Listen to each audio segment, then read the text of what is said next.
Seguimos con el tema la segunda venida de Cristo, parte 2. Creo que voy a hacer como 3 o 4 partes, o 5, no sé.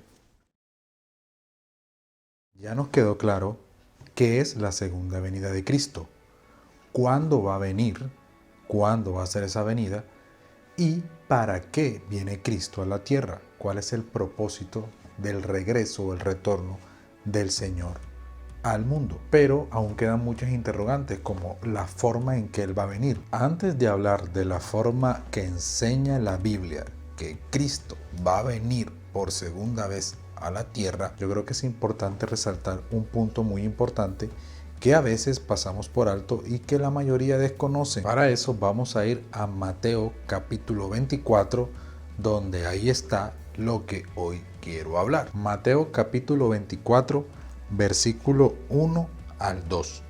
Dice así, aquí está. Cuando Jesús salió del templo y se iba, se acercaron sus discípulos para mostrarle los edificios del templo. Respondiendo él, les dijo, ¿veis todo esto? De cierto os digo que no quedará aquí piedra sobre piedra que no sea derribada. Aquí vemos que el Señor está dando una profecía. ¿Qué profecía? La destrucción del templo. El templo donde los judíos se reunían a adorar a Dios y a ofrecer sacrificios y todo lo que ustedes saben que se hacía en el templo. Recuerden que ese templo fue construido por los que regresaron del cautiverio en Babilonia, liderados por Esdras y Nehemías. El primer templo fue destruido por esa invasión babilónica. Este era el segundo templo que se había construido y que fue ampliado o fue remodelado por Herodes. ¿Se acuerdan que cuando estaban construyendo este segundo templo, los ancianos que habían conocido el primer templo, el de Salomón, lloraban? Sí, porque estaban comparando aquel templo majestuoso de Salomón con este segundo templo que era un poco más humilde, que carecía de tanto oro y tanta plata que tenía el antiguo. Pero Ageo les dijo, la gloria postrera de esta casa será mayor que la primera. Y literalmente se cumplió, porque ese segundo templo que Herodes reconstruyó, o más bien remodeló, se convirtió en una obra maestra de ingeniería de ese tiempo. Pero la verdadera gloria postrera de ese templo fue que el mismo Hijo de Dios habitó allí, estuvo allí y enseñó allí el Evangelio y la palabra de Dios. Seguimos leyendo. Verso 3. Estando él sentado en el monte de los olivos, los discípulos se le acercaron aparte, diciendo, dinos, ¿cuándo serán estas cosas? ¿Y qué señal habrá de tu venida y del fin del siglo? Y ese versículo es muy importante porque si analizamos bien, hay dos acontecimientos que el Señor va a empezar a narrar o a contar. Dos, no es uno, son dos. Y la pregunta que le hacen los discípulos al Señor son dos, no una, dos. Y lo que cree la mayoría es que el Señor va a hablar solo de su segunda venida, o sea, de un solo acontecimiento, pero no. En ese capítulo el Señor va a hablar de dos cosas, dos acontecimientos totalmente diferentes y en épocas y en tiempo diferentes. La pregunta es, ¿cuáles son esos dos acontecimientos? Pues en la misma Biblia lo dice, el mismo texto lo dice. Vamos a leerlo, vamos a ver cuáles son las dos preguntas y los dos acontecimientos. Volvemos a leer el versículo 3. Y estando él sentado en el monte de los olivos, los discípulos se le acercaron aparte diciendo, dinos, ¿cuándo serán estas cosas? Primera pregunta. ¿Y qué señal habrá de tu venida y del fin del siglo? ¿Cuáles son las dos preguntas? ¿Cuándo sucederán estas cosas? ¿Qué señal habrá de tu venida y del fin del siglo? ¿Cuáles cosas? Pues ¿cuál más? Miren la antesala.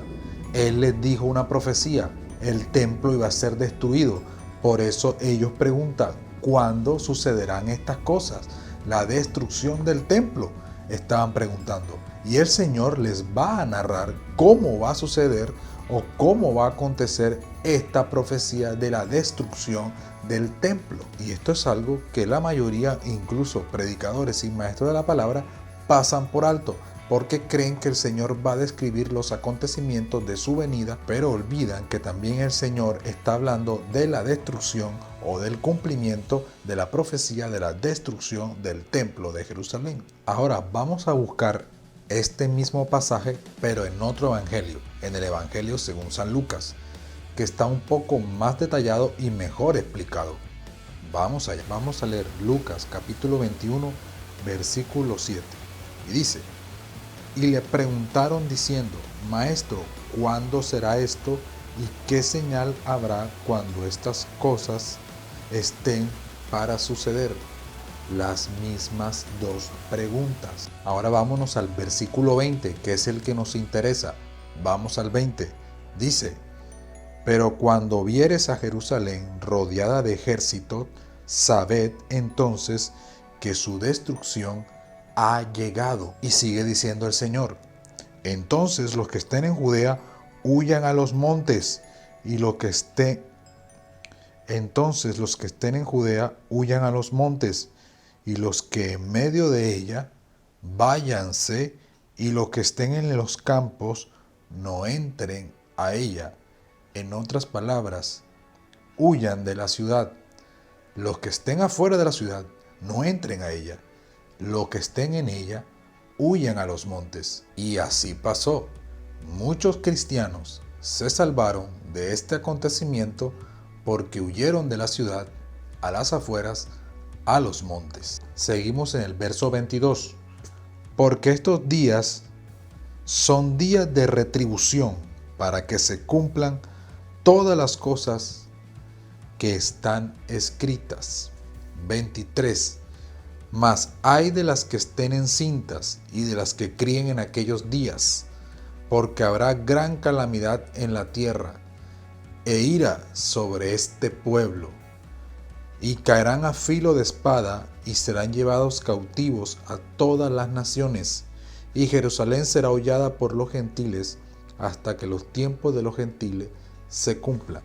La mayoría cree que el Señor aquí está narrando los hechos que sucederán durante la gran tribulación, pero no.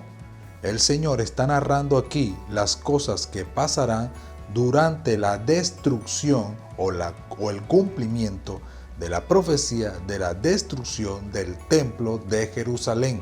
¿Y cómo sabemos eso? Vamos a la misma Biblia. La misma Biblia lo está diciendo. Verso 20. Cuando vieres a Jerusalén rodeada por ejércitos. Verso 21. Entonces los que estén en Judea. Verso 24. Entonces Jerusalén será hollada por los gentiles. Judea, Jerusalén. ¿Dónde van a pasar esos acontecimientos? En Israel, no en todo el mundo. En Israel. Ahí lo está diciendo claramente el Señor. ¿Y cuál fue una de las preguntas que le hicieron los discípulos?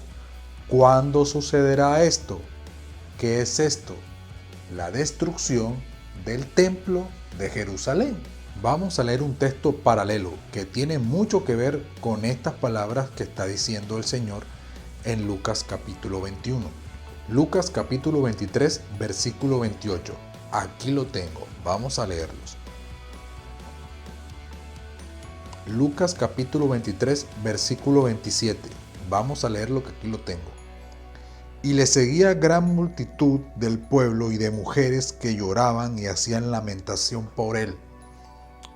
Pero Jesús, vuelto hacia ellas, les dijo: presta mucha atención a lo que el Señor le dice a estas mujeres que estaban llorando por él. Hijas de Jerusalén, no lloréis por mí, sino llorad por vosotras mismas, por vuestros hijos, porque aquí vendrán días en que dirán: bienaventuradas las estériles, y los vientres que no concibieron, y los pechos que no criaron. Entonces comenzarán a decir a los montes: caed sobre nosotros, y a los collados: cubridnos, porque si en el árbol verde hacen estas cosas, en el seco, ¿qué no harán? Esas palabras que le dijo el Señor a esas mujeres tienen mucha relación y tienen mucho que ver con lo que Él está contando en el capítulo 21. Está narrando los hechos o los acontecimientos que iban a suceder durante el cumplimiento de la profecía de la destrucción del templo de Jerusalén. Y Él le está diciendo a estas mujeres que durante ese tiempo la tribulación, la angustia, el sufrimiento, el dolor, la catástrofe iba a ser tan grande que las mujeres iban a expresar: bienaventuradas las que no tienen hijos. ¿Por qué? Porque muchas personas, muchísimos judíos murieron.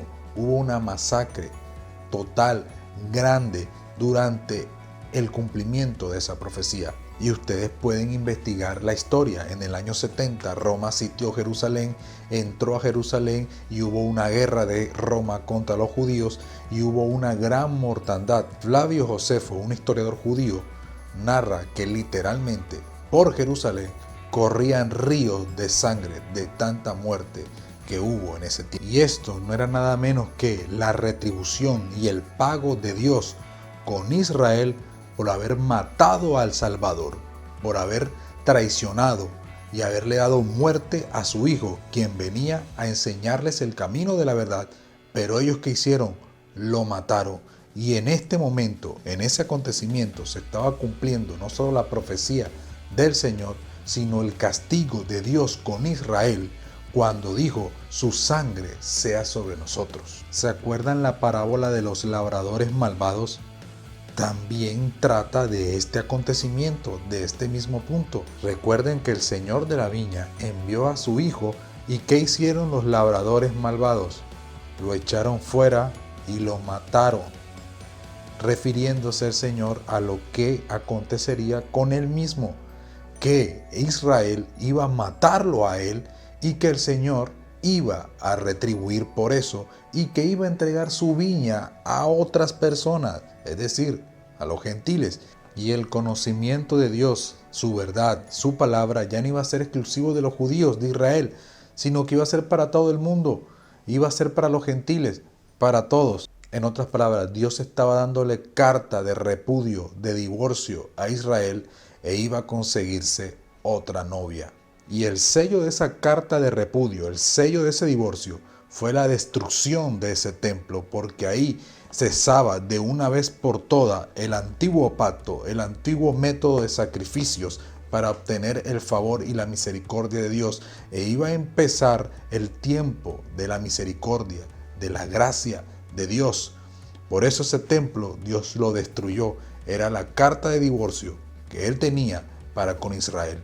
Para concluir, cuando leemos Mateo capítulo 24, Lucas capítulo 21, donde se habla de la segunda venida del Señor, no solo se está hablando de esa segunda venida de Cristo, sino que también el Señor está narrando los acontecimientos que sucederán o que sucedieron en el año 70, cuando Roma destruyó el templo de Jerusalén.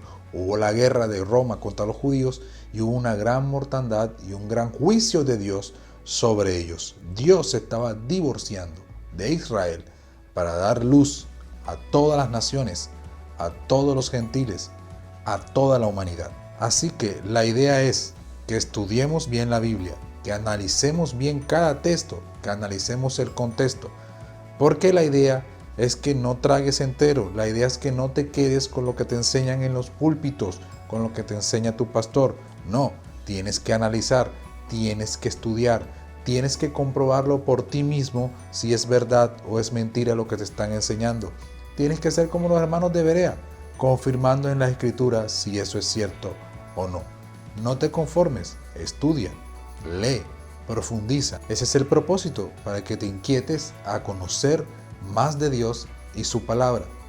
Que la gracia de Dios te acompañe. Nos vemos en la parte 3.